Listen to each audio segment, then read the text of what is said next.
বন্ধুরা আমরা কিন্তু এখন গভীর বিলে যাচ্ছি। এই হচ্ছে আমাদের হাতে হচ্ছে ব্যাগ, এবং এই ব্যাগ নিয়ে কিন্তু আমরা টমেটো ছিঁড়তে যাব। সো দেখতে থাকুন গ্রাম বাংলার সুন্দর মনোরম দৃশ্য। এই যে দেখুন, এটা হচ্ছে একটি মোটর। দেখুন এই বিলের মাঝেও কিন্তু বিদ্যুৎ চলে এসেছে এবং এই ধানে কিন্তু পানি দেওয়া হচ্ছে। আমার সাথে আছে আমি চঞ্চল শিকদার, আর পিছনে আছে হাদিস শিকদার। হ্যাঁ, রোজানি হাদিস রোজানি কয়টা? 14টা। এই যে দেখো 10টা রোজা, 14টা, মানে আজকে কয়টা রোজা চলে? 16টা, সে 14টাই আছে। আমি ওইরকম আছি 10-12টা আছি। আজকে অবশ্যই নাই, ইনশাল্লাহ কালকে থাকার জন্য চেষ্টা করব। এই ভাত উঠাই নাই দেখুন।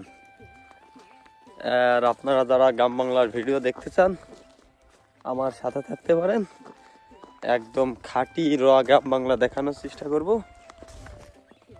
এই টমেটোগুলো তো এখনো পাই নাই।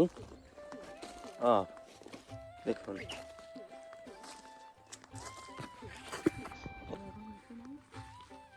আমরা কিন্তু আমাদের ঘেরের খুবই কাছাকাছি চলে এসেছি, এবং দেখুন এই বিলটি ভরা কিন্তু ধান আর ধান।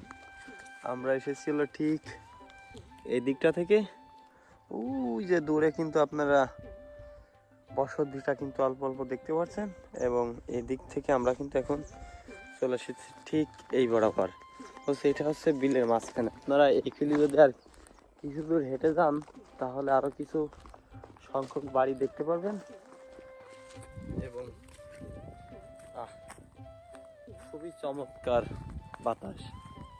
এই যে ফ্রেশ বাতাস, এই যে সবুজ গ্রাম বাংলা, সত্যি খুবই দেখার মতন এবং ভালো লাগার মতন একটি দৃশ্য। তো কারা কারা এই গ্রাম বাংলাকে মিস করেন কমেন্ট করে জানাবেন। মাশাল্লাহ মাশাল্লাহ, ধানও তো মোটামুটি ভালোই হয়েছে। মেশিন করে ওটা আমাকে নি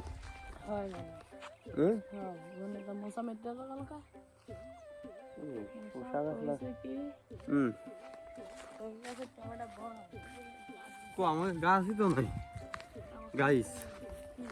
টমেটো ছিটতে আইছি, টমেটো গাছই নাই। এখন কি করা যায়?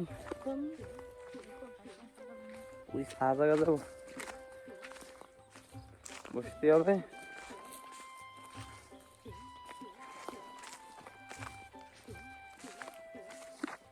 টমেটো তো কটা খিরা লাগবে খাওয়ার জন্য, তা তো পাবো না রে।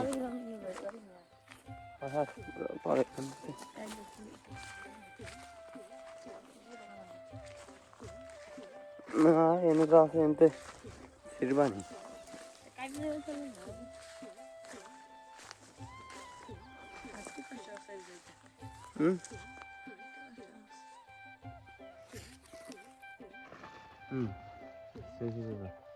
গাইস, টমেটোর দাম কিন্তু খুবই কম। প্রায় এবার সিজন শেষ, আজকে হচ্ছে শেষ তোলা। যত টমেটো আছে সব তুলে ফেলাবো, যা হয় ভালো। একদম ফ্রেশ ফ্রেশ টমেটো।